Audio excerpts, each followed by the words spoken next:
Namaskar.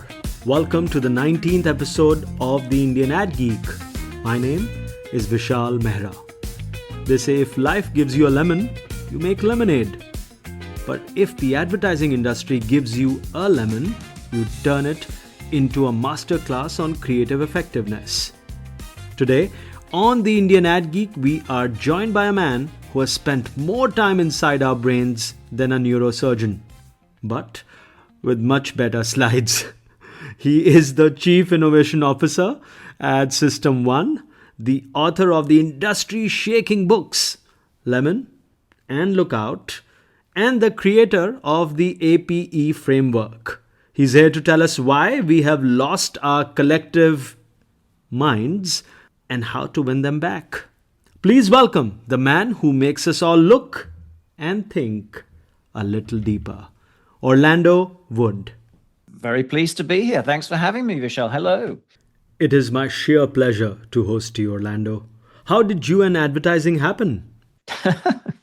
Well, good question. I've always loved advertising from an early age, as a viewer, as the audience. And when I was growing up in the 80s and the 90s, it was something of a golden age for advertising in the UK, and some fantastic campaigns that you don't really forget. And even now, I refer to them sometimes.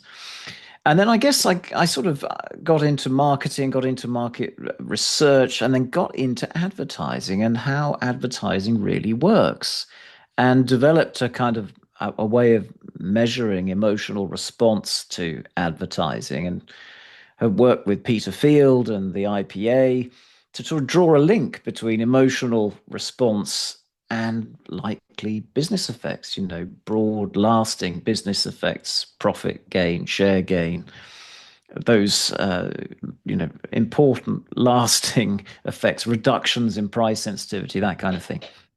So that's sort of how I worked my way into it, and I sort of found probably about 10 years ago now, that characters in advertising were disappearing, and that we were seeing fewer and fewer campaigns that lasted a long time with a central character or a central idea, really.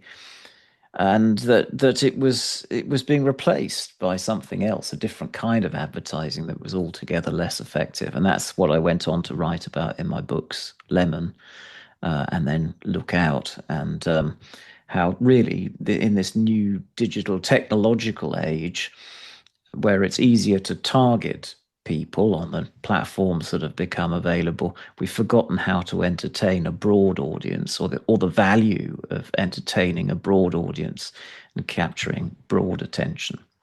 So that's kind of how I got into it, I guess. Fantastic.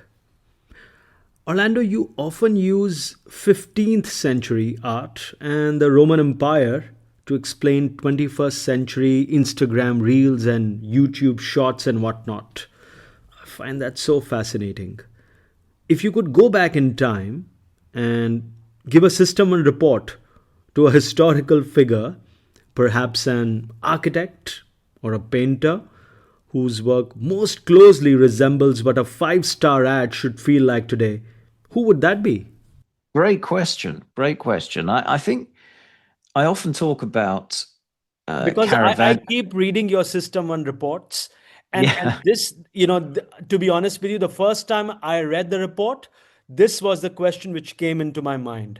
So Really? I've kept this. Yes, I've kept this in my mind since then. So I'm so glad I finally get to ask you this. Yeah, no, it's a great question, and I suppose I'd probably say the great painter Caravaggio, who in the Baroque era in about 1600, he sort of introduced this style of painting, which had the story at the heart, at its heart, where they were, something was happening. There was a scene, a moment of drama, emotions were shifting and changing in that moment.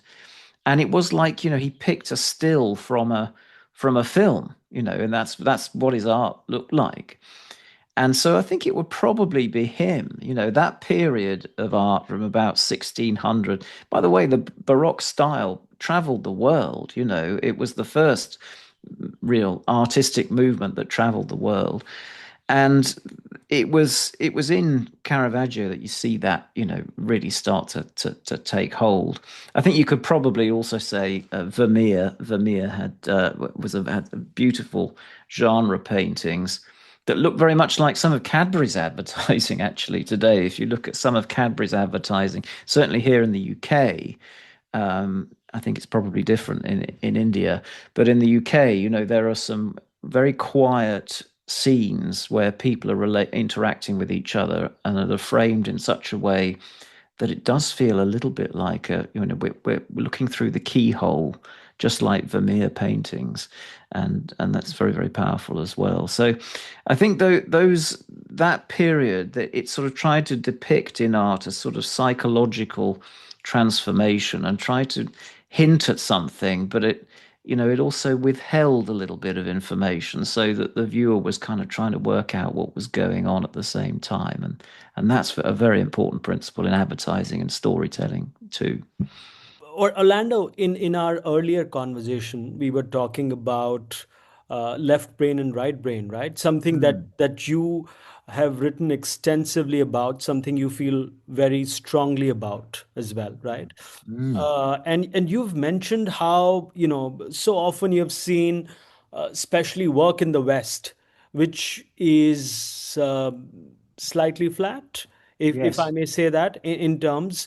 But literally. Yeah, yeah. yeah, and if you look, if you compare that with some of the advertising that we have traditionally had in India, uh, and even right now, and I did send you some of the links or some of my favorite pieces of Yes, so work. wonderful. Yeah, I mean, something that I really enjoyed.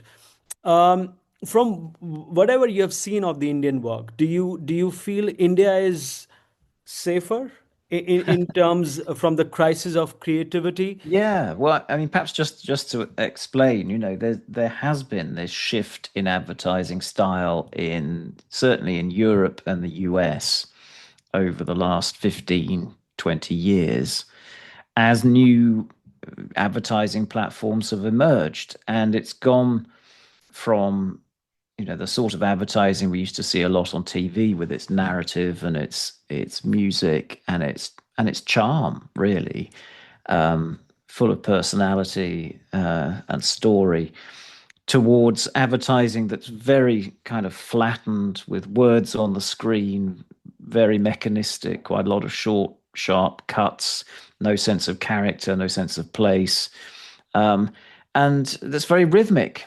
in quality, in the way it looks and the way it sounds.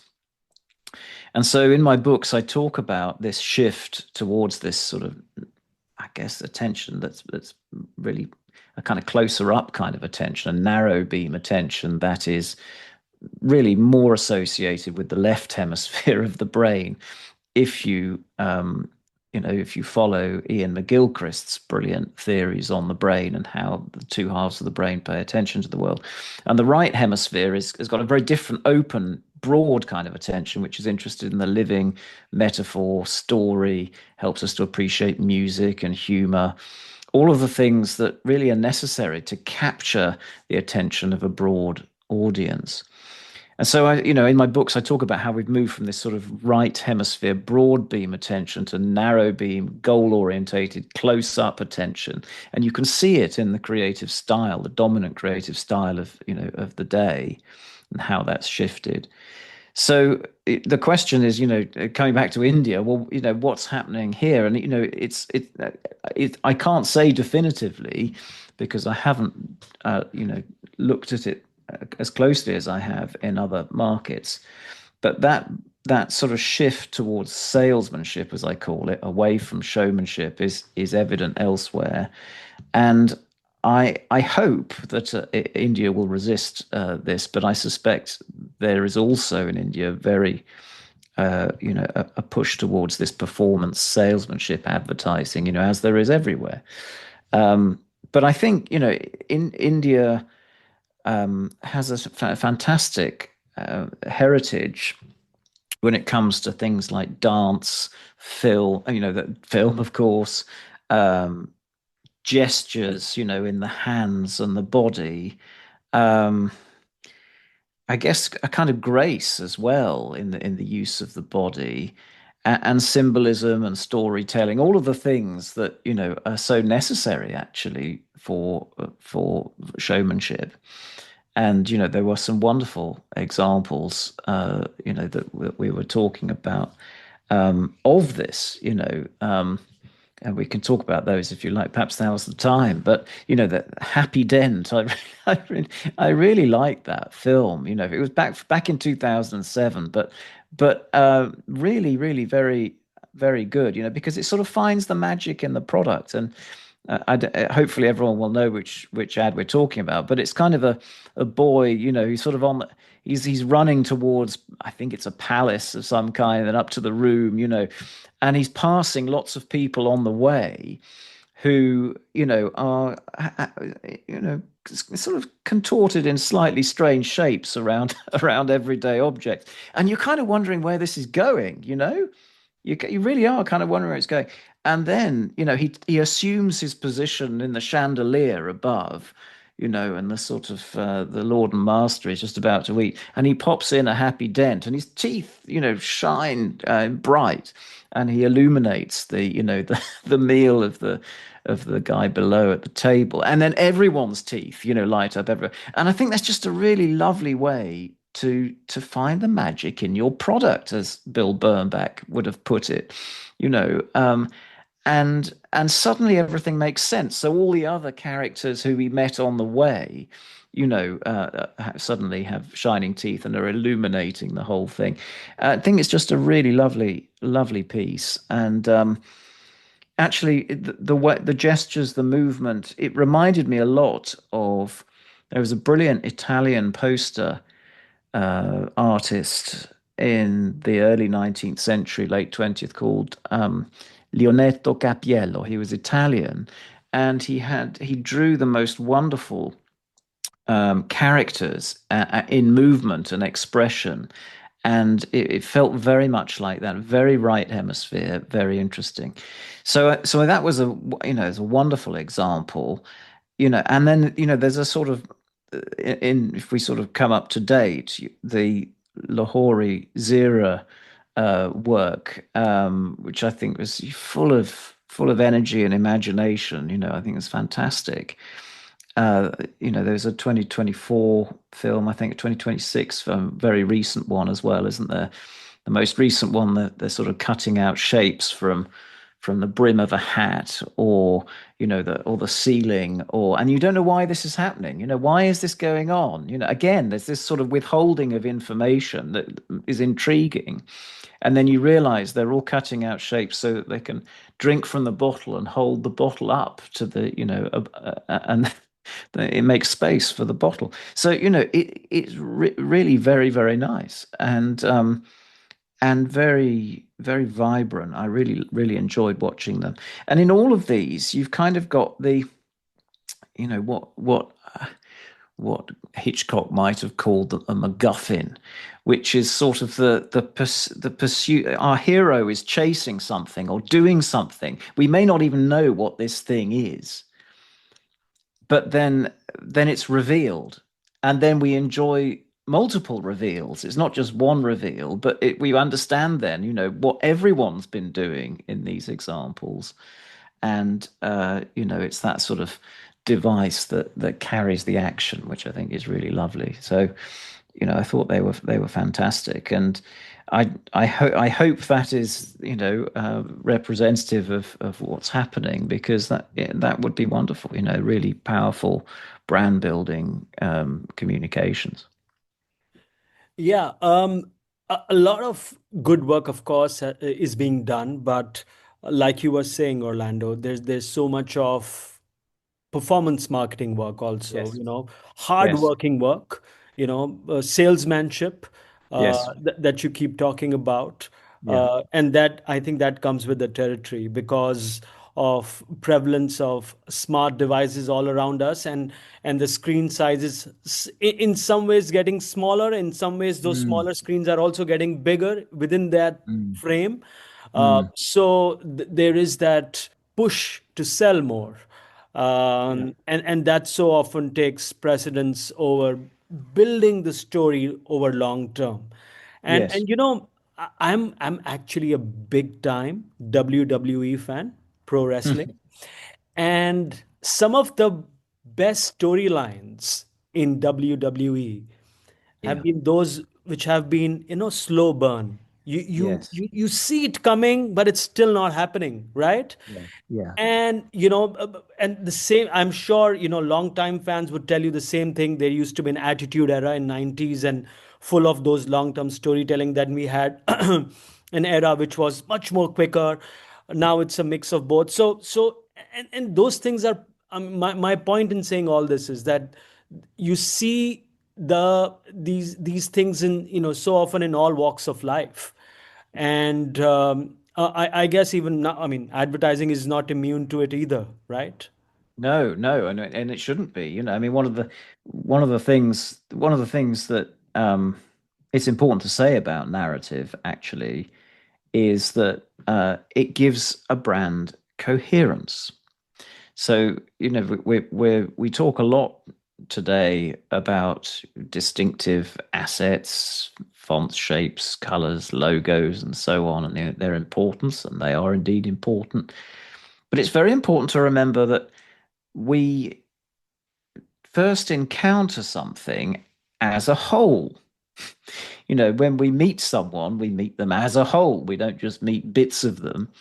When we encounter anything, it's much easier, and we tend to take in the whole rather than the individual parts. And so, what you have to do in your showmanship is to find a way of presenting your brand as a whole. And narrative is one of the ways in which we can do that. And because it gives you a sense that what's the gist of what is being said here, and it tells you the sort of whole. The other thing is, personality is important because it gives you a sense of the whole. Music, humor actually shifts your perspective so that you take in the whole. It broadens your attention, humor. And when you look at the best brands, the strongest brands, they tend to be those where you can discern, a sort of overall shape to this thing, and you know what it's about. It's not just a collection of lots of different assets, but it's got a whole. And that is why narrative, one of the reasons why narrative, quite apart from the fact that it's easier to remember, that because it invokes an emotional response, and it lodges in memory, all of those things, but it gives a coherent whole. Orlando, does a 5-star emotional response in London look the same as a 5-star response in New Delhi or Mumbai? How much does brain's understanding of local context dictate effectiveness across borders? The same underlying principles essentially hold, but there might be a different expression of it in different markets. So culturally, there'll be all sorts of things that you can convey in India, I suspect, through the body and through the voice and referencing culture, that wouldn't you couldn't do in the UK, I suspect, because we wouldn't be as well versed in those things, and vice versa too. So there'll be a cultural expression, but the underlying principles are, and remain the same in the sense that, you've got to find the magic in your product. As Bill Bernbach put it, the idea that attracts attention also tells the story. That's an important idea.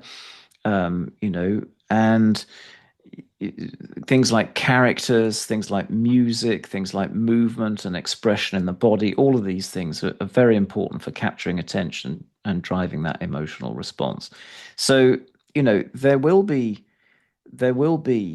cultural difference, obviously, but the underlying principles will in from everything I've seen, largely remain similar. And I think there's certainly, when I look at the work that, tests well, that people respond to very well in India, it has that same kind of energy, but there's a slightly different expression to it, if you see what I mean. Yeah, and my follow-up question was going to be exactly that. Have you tested any specific Indian campaigns that broke the scale, that performed really well? And I would love to know your perspective, on that work through the lens of Lookout. Yeah, well, I mean, there are a number of international brands that I mean that we've tested work for in India. Amazon, Cadbury, Kellogg's, Colgate, that have produced some high 4-star, 5-star work. Dawat Rice as well has done some nice work that's achieved 4 or 5 star levels. I think Yes Bank as well did a nice campaign, and associated with the Olympics. So these things have tested very well, and achieved high emotional response on System 1's measure. And you've kind of got that same. I kind of in my course, Advertising Principles Explained, I talk about the importance of kind of chutzpah, of having energy and confidence and um, you know all of that is very, very useful. And I think there's something in the gestures. Um, is it mudras? You talk about the gestures, in India, and also sense of visual rhythm that I think is really that the West could learn a great deal from, because I think it's instinctively interesting to the audience and to the viewer. And, we kind of lost that, I think, to some extent.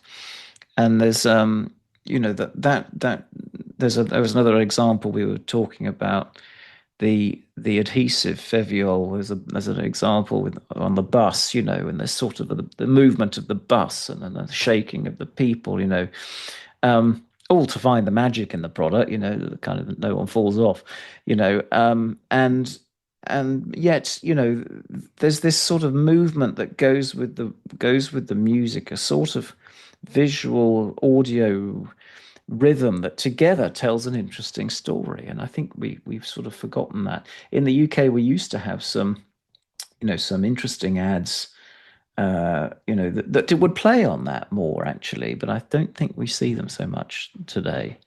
So it's wonderful to see. Yeah, no, you were kind enough to share that link for the Ogilvy lecture with me, Orlando. Oh yes, the David Ogilvy lecture I did for the Marketing Society. Yeah. Absolutely. And in that, you mentioned how a global bank's CMO pushed for a five-star ad. Ah Uh, yes. it changed their entire style. I wanted to ask you, how must the role of the CMO evolve to protect showmanship against the pressure of data-driven ROI? And I'm Mm, asking you that also because so often, and I can tell you as an agency executive, so often when I go and we are meeting brands, the CMO, the CTO, the CIO, so often is the same person, it's right? interesting.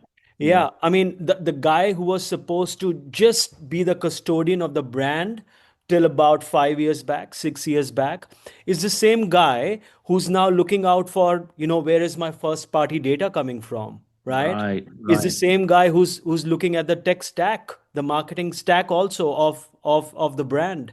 Is the Yeah. same guy who's, is taking so many other IT decisions. So the role of the CMO, of course, has evolved. Um, what's your take on that? I really enjoyed listening to that lecture. So I'd love to know your thoughts. Yes, thank you. Well, I mean, the CMO is I mean, it's that the role I think has unfortunately changed and diminished in some industries, so that to the point where, unfortunately, marketing is sometimes seen as the sort of coloring in department. Go away and make some content for us, based on this. When actually the CMO and marketing are absolutely fundamental to growth for any business. And they're about helping to create the demand in the first place, getting people to know what you're about, who you are, getting you to come to mind quickly and easily, helping your audience, I suppose, to think of you before any other. It's making sure that you leap to mind. That's what salience comes from the Latin salire, to leap, to leap to mind before any other. And that's what we're, marketing is predominantly in this area of communications about. And the other fundamental thing about the CMO, of course, is they're probably the only person on the senior team on the board who is looking out, who is looking out at the customer, and therefore is able to look in on the company from the outside. And that's very important because everyone else, particularly if they're in a product role or technical role or a CTO type role, they're absolutely obsessed, and rightly so, with their own product, and how they make it great, and how they sort of, and the other people on the board will be looking in at the people of the company, and they'll be looking in at the operations. But it's only the CMO really who's sort of relating to the outside world. It seems to me in many organizations, and that gives them a special lens, on which to view everything else. And they're the person who has to bring everything together into this coherent whole. What's the story of this company? How do we communicate with people on a very easy and natural level, so that they just get us, and that you had me at hello type thing. That is a real skill, and it's that helps to drive the growth, because you're creating, when you've got a coherent brand, you're able to charge more for it. And if you have a very incoherent brand that it's unclear what it's about, who it's for, and is talking in very abstract and broken up ways, you're not going to succeed in the same way.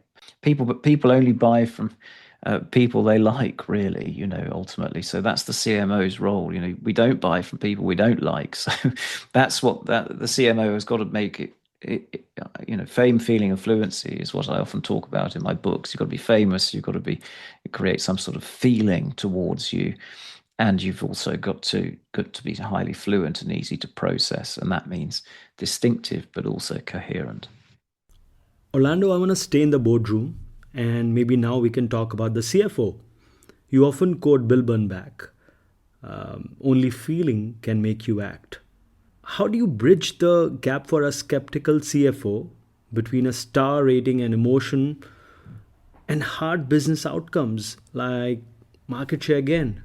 Well, I think you have to paint, as again, a coherent picture. You have to explain that creative style has an impact, or a different, depending on what kind of creative style you adopt, it will give you a different kind of business outcome, a different scale of business outcome.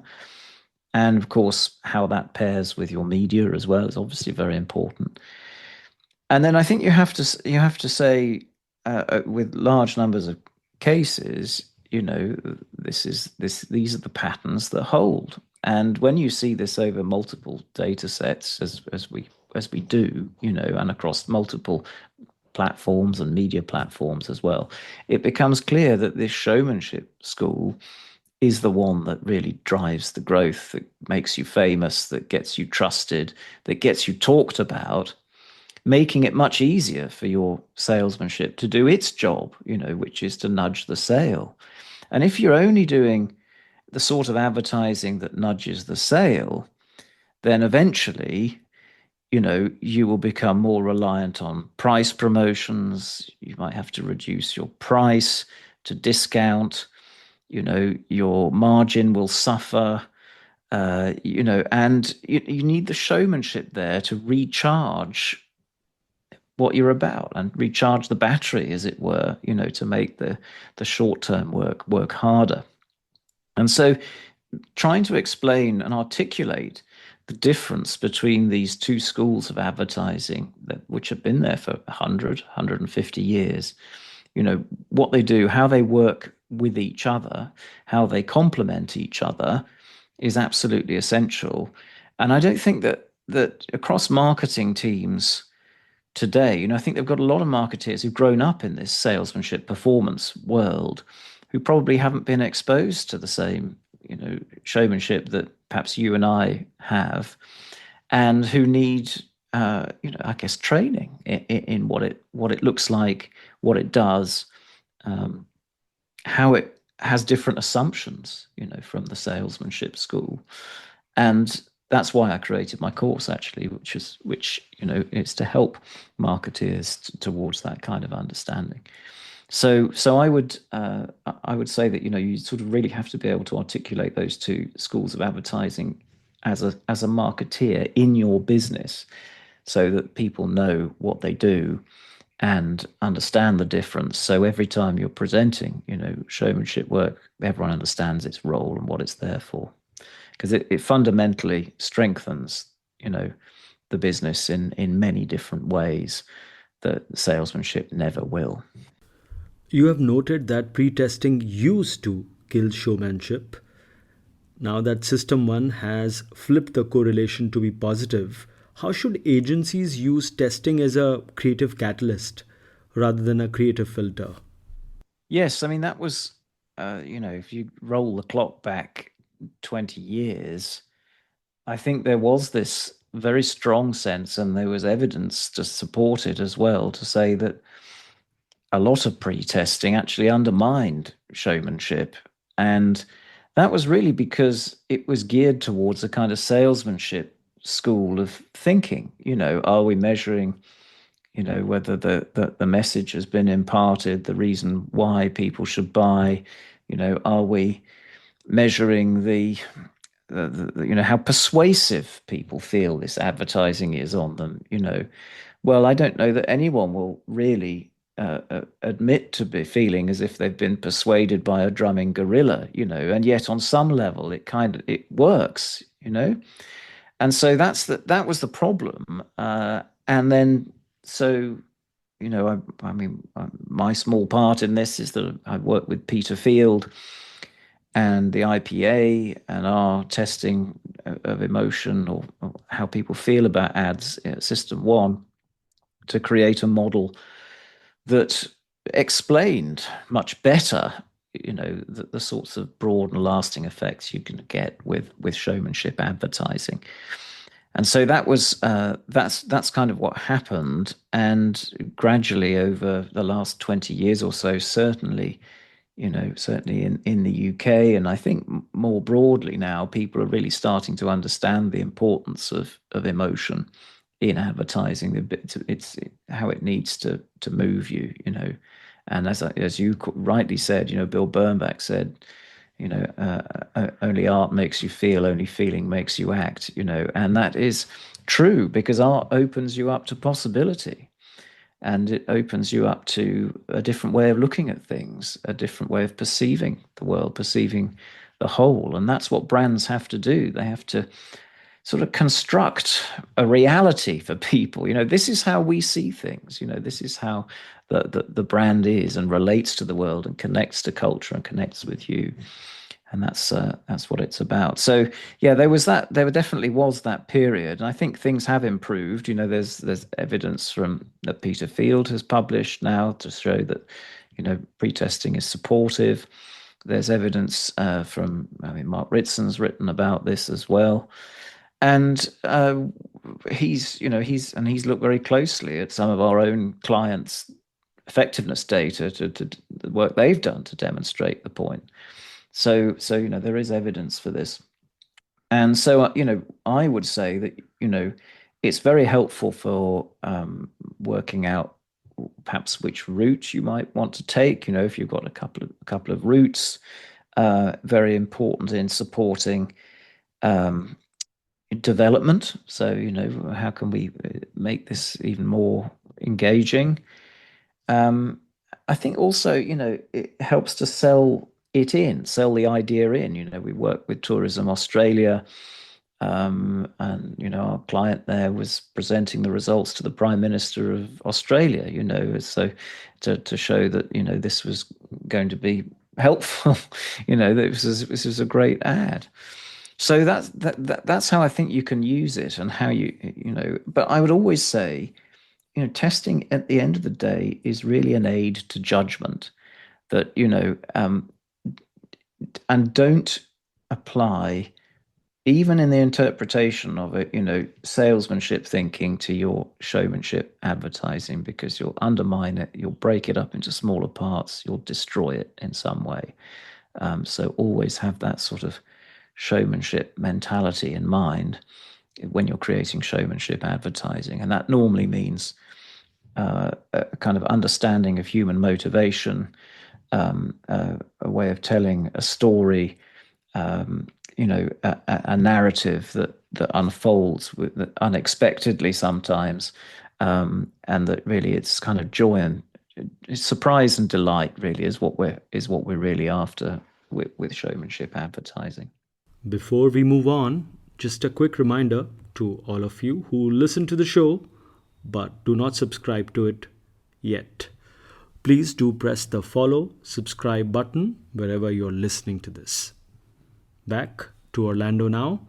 Many brands in India, especially in certain categories like real estate, travel, BFSI, are currently hyper focused on performance marketing.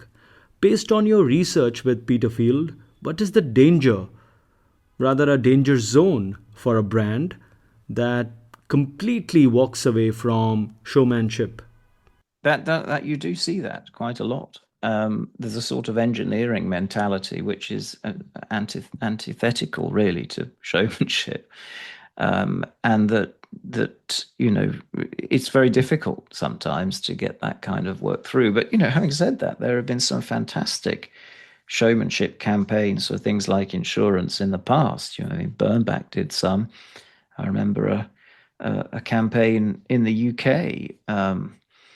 You know, for a company that, you know, that used the music "There May Be Trouble Ahead," you know, and and you know, it catapulted the brand, you know, through these different scenes, unusual scenes of, you know, anticipating the unexpected, you know, that really made the brand, you know, the key brand to the point where it was bought up, you know, in that category.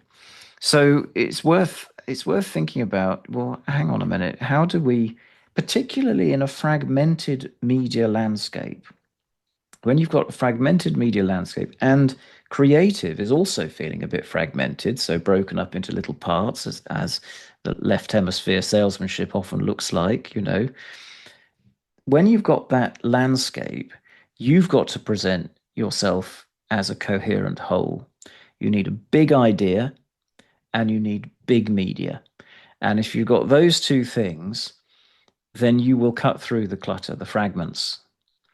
It's a bit like a jigsaw puzzle, you know. Imagine all these fragments of a jigsaw puzzle, but you've got, you know, there are a few pieces that hold together, showing a person, a character, for instance.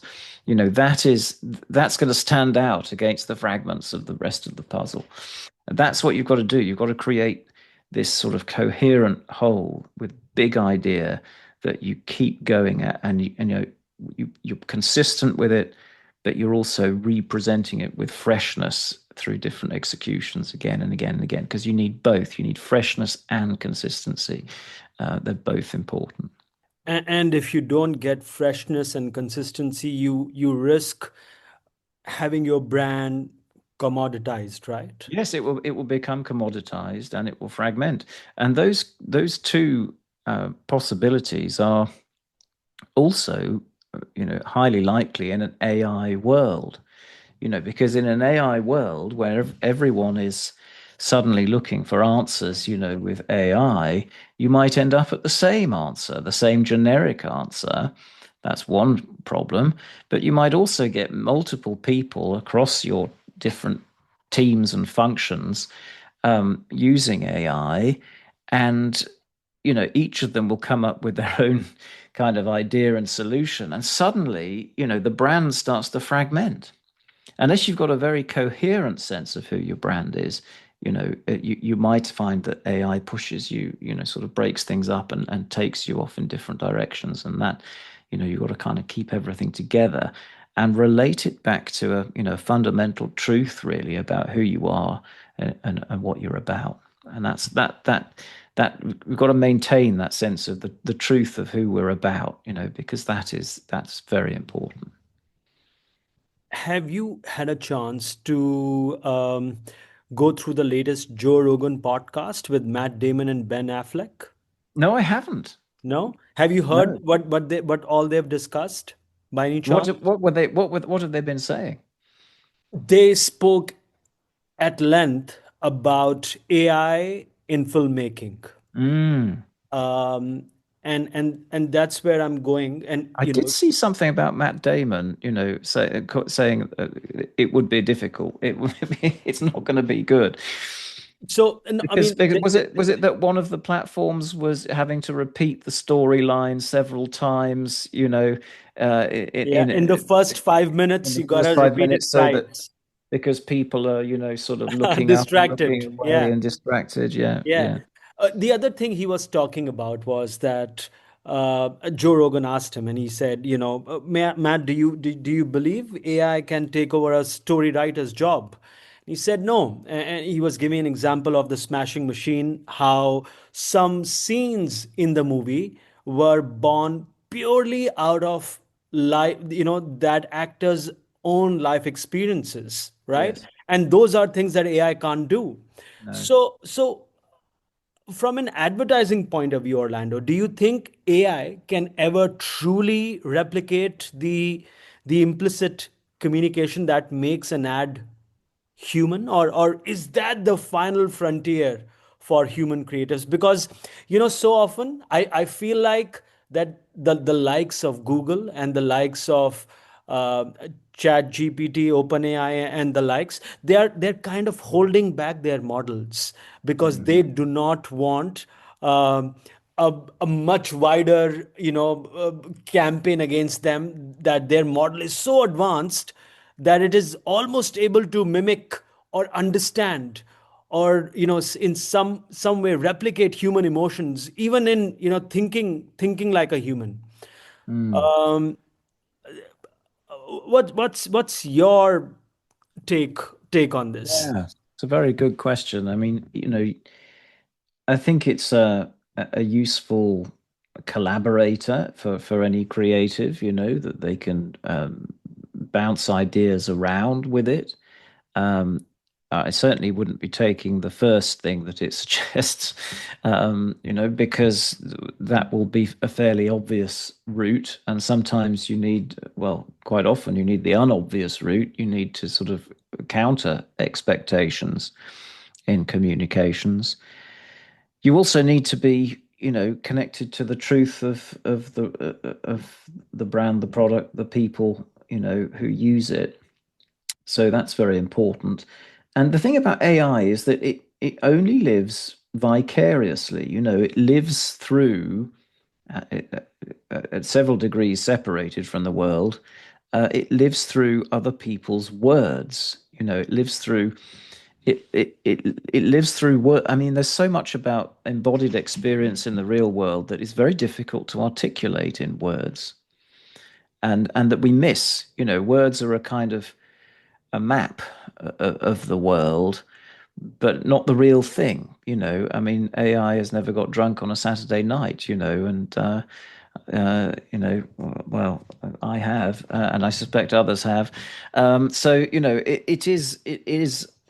it's a different. It can't really live in the real world. But the other thing to say is that so much of our understanding, so much of cognition, is bound up with our with movement, actually, the way that we move in and around the world, that it's limited. So it may feel very clever on the surface, but it often gets things wrong, and it often it says things with a level of certitude and confidence that you think, oh gosh, this is really clever. But sometimes it gets things horribly wrong. I mean, when I've used it, it's got things factually incorrect. Um, but it is helpful. So I think, as with anything, you still need a level of craft. When electric guitars came in, or synthesizers, or anything else, that you still require the talented musicians to operate them, and that was that was very important. So, and I think it's quite interesting, isn't it, that um, uh, OpenAI, ChatGPT, they're using, in their own advertising, they're using real film directors, 35 millimeter camera, real actors in a real place, and that's interesting. And there are brands that are using AI in the creation of their advertising, and just recently we've noticed that, particularly amongst younger audiences, they're picking up on it. They're picking up on it, and they're saying this looks lazy. So we've got to watch out for that, and make sure, particularly because advertising is expressing a fundamental truth in some way, and you don't want it to feel untruthful or artificial. It's that for industry that's so concerned with authenticity. We've got to be careful. Yeah, yeah. Um, let's leave AI behind for a second. Let's talk about magic, Orlando. All Okay, right. great. Yeah, you often talk about finding magic in the product, Yeah. right? Now, in a world of Me Too products and so much of commoditization we were just talking about, that there's always a risk of that going further. How do you find that fascinating truth, that brand truth today? Yes, something that's slightly unexpected, remarkable, something that is revealed. That's very important. A great thinker, advertising thinker, and advertising creator, Jeremy Bullmore, talked about the relationship between advertising and humor. They're both there to reveal something in some way. And so, when you're finding the magic in the product, I suppose it's not just what you say, but it's how you say it, as Bill Bernbach put it. And that is very important. And it often does start with a kind of truth about the product, or something unexpected or unusual that can be used to sort of get people to immediately alter their perspective, or the lens through which they see you. And it can be done in a number of different ways. So juxtaposition is a very, very commonly used way of doing this in advertising. So where you have two things that perhaps don't quite at face value sort of seem to work together, that capture the attention, but actually suggest something much more fundamental. And the right hemisphere can see things on two levels, the left hemisphere can't. So metaphor and humor, seeing things from two different perspectives at once, is very, very helpful. That, and narrative, and inversion, turning things upside down, exaggeration, all of those things are ways in which you can present your product. But your product has to be good. If you've got a bad product and you've got great advertising, it's a fast way to fail. And your product does need to be good. It's not a replacement for a good product advertising. It needs to be in service of a good product. So that is very important. And Orlando, you also speak a lot about the importance of capturing a moment of revelation on the Mm. face, right? Yeah, yeah, yeah. Now, we've been talking about the spread of salesmanship, Mm. and salesmanship also has led to us getting these 6 second ads, right? Hmm. 6 second, 5 seconds, 10 seconds bumper ads. Yeah. Is it possible to really achieve that in that duration? Are we losing the psychological transformation that makes a piece of work memorable?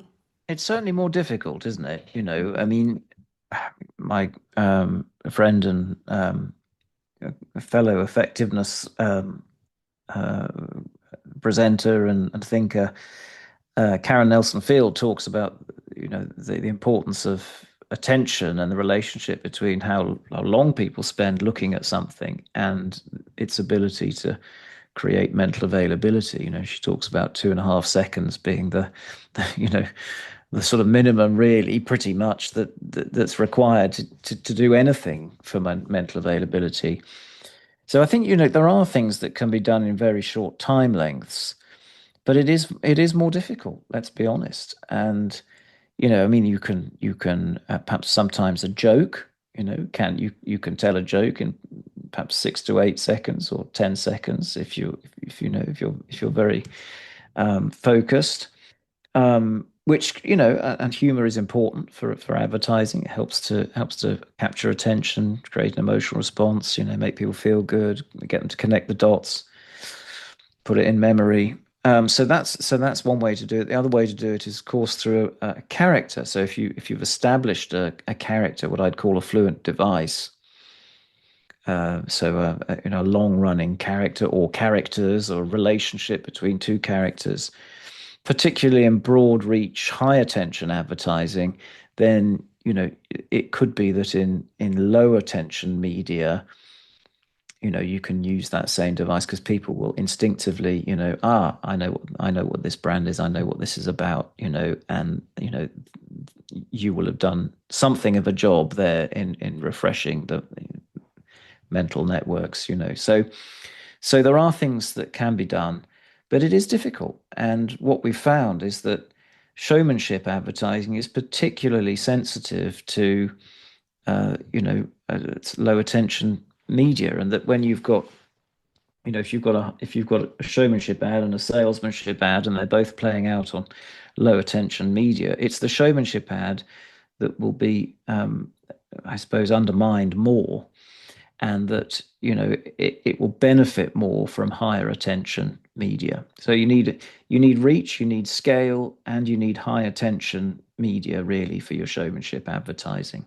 Anywhere where narrative, story, metaphor, all of these things, music, can play out and work to your advantage.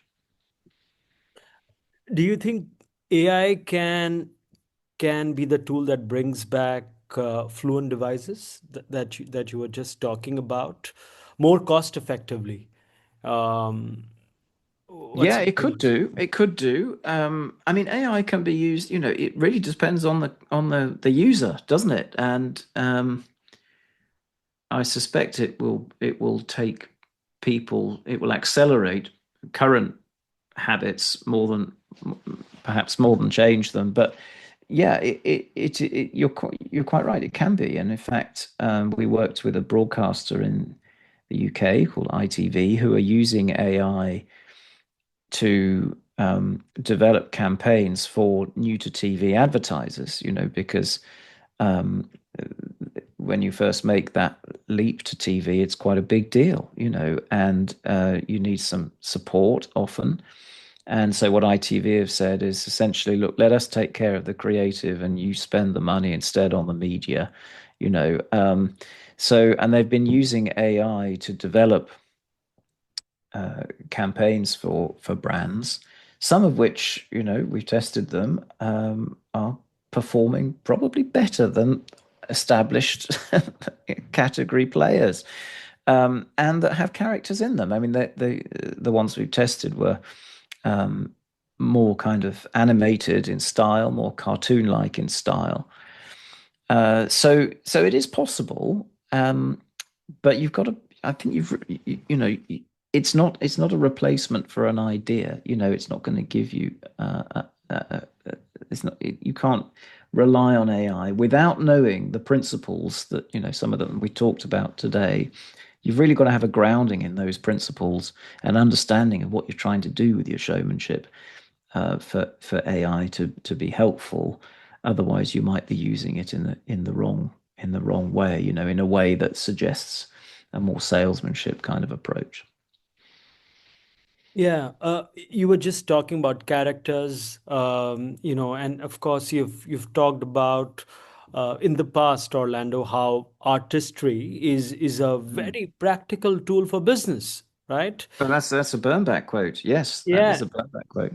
yeah. If you were starting a showmanship agency today, what would be the first three roles you'd hire for? You would hire for? Oh gosh. Well, I think you need to be, you've got to have instinctively, good creative, a good creative team, um, and creatives who, see things in unexpected and interesting ways. So that's fundamental. And obviously, often the greatest creatives are also instinctively pretty good planners as well. They're probably pretty good strategists. So I think you'd start with your creative team. You need to have a good creative, one creative at the very least, if not two. Uh, because there's often two bouncing off each other. 2 plus 2 equals 22, as Sir John Hegarty puts it. Not four. Um, so you definitely need that, and I think obviously you need a very good and strong uh, account person who you know understands fundamentally what the job is, and that getting the client to what to do what's beneficial for them ultimately, and that is a very difficult task, and it does require that sort of strength of character and confidence, and sort of this getting people to that point, because often new creative works are uncomfortable. It feels you know there's a very narrow line between fear and excitement, isn't there? And it will feel a bit uncomfortable at first, with the first time you see a creative idea, even if it's a very good one. I mean, especially if it's a very good one. And so you do need someone to sort of help and say it's going to be okay. So I think you want I mean the traditional three roles really, I suppose: creative, planner, and also account person. But a very strong creative team is absolutely central. Fair enough. You were just talking about Sir John Hegarty. When you showed him the data from Lemon or Hmm. Lookout, was there a specific moment when the two of you actually disagreed on what makes a great ad? No, there hasn't been actually. I mean, I think we're quite broadly. I mean, I can only speak for myself here. Um, we've had quite a lot of conversations, and I think we are, because of course he's helped produce the course Ape. I mean, his company has produced it, and we've had many conversations, and he totally understands what I've been trying to do in my books and is very sympathetic to that. And he also believes very strongly that we need a kind of a new creative revolution, to bring back the kind of showmanship style that has disappeared. So he agrees, I think, with all of that, and is very supportive in what I'm trying to do. So I mean, everyone might do things in a different way. So uh, he And I think he sort of says that when he sees a someone, you show him an ad, and he will say, I like it, I might have done it differently, he might say. Um, but that's very important because, creativity is an expression of self. And that, to create anything worthwhile, you've got to put something of yourself into it. So, I mean, this is why, creatives, one creative's work will look very different from another, and necessarily so. So that's very important. So, look, no, I think we have we're broadly aligned in what we think. As I said, I can only talk for myself. Um, but there'll of course be different preferences and different ways of expressing what you're about. And on Peter Field, Orlando, you've Mm, collaborated with him for a I long have. time. Yeah. Is there a Peter Fieldism or a piece of advice that he gave you that completely changed how you approached System One's methodology? Anything that really stood out for you Yeah, I that think, you can recall? Yeah. well, there are a couple of things. One is that, we talked, I mean, many years ago, probably 20 years ago, pretty much, um, about extra share of voice and how that works, the importance of sort of spend relative to your size. And that was all very helpful in the early work we did together, demonstrating the impact of advertising on growth. Um, but, I mean, we've kind of been again, I'm only speaking for myself here, but a kind of coalition of the willing, really, for 20 years, where we sort of all there was a lot of excitement about 15, 20 years ago about emotion, the role of emotion in advertising, that you could start to actually measure it, and Les Binet as well. I think the three of us chatted a lot 15, 20 years ago about all of this. And you know, it was exciting. It was an exciting time, and a very productive time because over the years we've gradually sort of shown the truth in it, really. And so yeah, it's been wonderful. I mean, he often says things like, performance advertising will work straight away or not at all, you know, um, and it doesn't do anything to strengthen the business fundamentals of your brand. And that is absolutely true. And, brands will eventually, sort of collapse in on themselves if they're not nourishing themselves and their audiences with showmanship advertising. Yeah.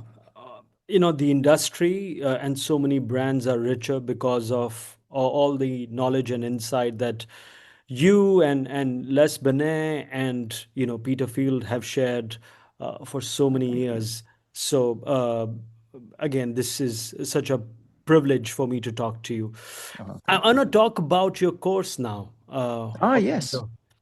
Advertising Principles Explained. Mm, Fantastic opportunity for people to learn from all the experience and expertise that you have, decades of that. Um, if you were forced to teach this course to a group of CFOs, right. rather than the CMOs or creative people, I'm just keen to know which single principle do you think would be hard for them to understand, and how would you convince the CFO to really look beyond numbers? Mm. Well, I've known some very enlightened CFOs, and I think probably the principle I mentioned earlier. It's not just what you say, but how you say it. I've certainly spoken to. I remember a CFO who was very, said, well, it's just about making the best product, really, isn't it? And then everything will, and that's of course important. You've got to have the best product or a very good product. Um, but you've also got to do many other things too in your communications and alert people towards you, attract people's attention towards you, one of the episodes in my course, one of the classes, is called advertere, and that is from the Latin to turn your attention towards. That's what advertisers have to do. They have to turn their attention, audience's attention towards you. So how do you do that? And that's so I think, it is the role of emotion, the role of narrative, the role of all of these implicit ways of seeing and implicit ways of talking that, are quite intangible. They're quite difficult sometimes for people to grasp, and that's the thing that we're really at here. And I think and hope in my work, I've kind of tried to be a translator between, the sort of the kind of work, the showmanship work, and its effects, and tried to make it understandable, to people as to why that sort of thing works. And that's certainly what my course is about. And it's about how to create great showmanship advertising, what we've learned about the brain, what we've learned about different aspects of communication, and how to make the most of it for you, to give you a bigger bang for your buck. More details about the course, I'll share the link in the description. Um, Thank you. Orlando, what's the most underrated sound or piece of music in advertising history, which you think has been the most perfect fluent device? Oh With- gosh. Yeah. Yeah, wow. Well, there's music's been used so many times, hasn't it? To great effect in advertising. It's difficult to pin it down to any one campaign, but there was a wonderful campaign for Hamlet cigars, and it used a wonderful piece of Bach. Bach's sort of popularly known as Air on a G string, and so every time something disastrous happened, the guy would take a puff of his cigar and you'd hear this music, and it was like his consolation. Um, and beautifully done. I mean, there's a long running campaign for Renault Clio that used a fantastic track that just as soon as you heard it, you kind of knew what this ad was about. Um, so music is so important because in music, it kind of there's a movement implicit in music that it can suggest so many things, and it can do so many things instinctively. It's pure emotion, really, and it's a fantastic thing to Yeah. use and to be thinking Yeah. about. No, so that makes me then ask you this. You were just talking about Renault Clio and how that has been so successful over the years. I mean, you hear that ad and you know it's for Clio. Yeah. Why are brands so hesitant to stick with those recurring scenarios or fluent devices for a longer period of time? When I mean, and so much of your work, so much of your data has shown that that's a great effective way to reduce price sensitivity as well, right? Yeah, yeah, it can do. It can do. Yeah, absolutely. I mean, you look at there are a couple of brands I could point to, Lurpak butter and Felix cat food, which I don't know if your listeners will know, but in the UK, 20 years ago, these were brands that used a long-running character.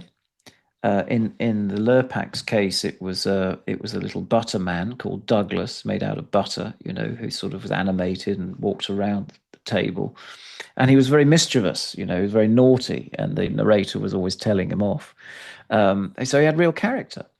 And then for the other one, which was Felix, it's a slightly mischievous cat, in animated black and white. And over the years, both of those brands actually uh, took, they started off as the sort of small, competitor, challenger, and they ended up being the brand leader, and they ended up being able to charge price premium. When it came to things like promotions, they did it properly. So they would give away, in the case of Lurpak, you could get these butter dishes with Douglas on the top, or toast racks, for the breakfast table with Douglas on them. So they were things that were actually building the brand and important for memory, that were in people's homes. It wasn't giving money away, as a discount. Lessons from history show just how important these long-running devices are, and particularly when they live, when they are living things, because that's of interest to the right hemisphere. And when things live and have a context and project a personality, they create that coherent whole I was talking about before. And that's what's so important for enabling you, because a coherent whole makes it quicker, easier, just more obvious to pick that brand over anyone else. And that's why it's so important. What is, in your opinion, the perfect ad? The one that perfectly balances the left brain's need for a product and the right brain's need for a soul? Is that it? The perfect ad is all the things I've been talking about, in a sense, in that it draws on human motivation and a truth about your product and your audience, and finds the magic in the product, and finds a way to bring it to life that's memorable, enjoyable, I would say, that's entertaining, let's put it that way. And that works, by the way, not only straight away, and let's be clear, showmanship does work straight away, the best showmanship, but also lasts. And so lasts for, decades. Sometimes it can last for decades in people's memories. Why would you make an ad with short-lived effects when you can make an ad that lasts and keeps on giving for many years? And that's what showmanship does.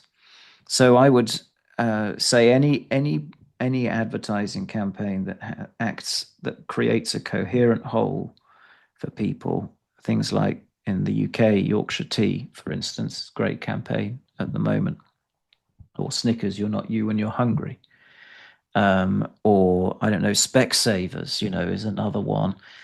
They have very coherent campaigns that people can be, that they cannot mistake this for anyone else. And that's the beauty of them.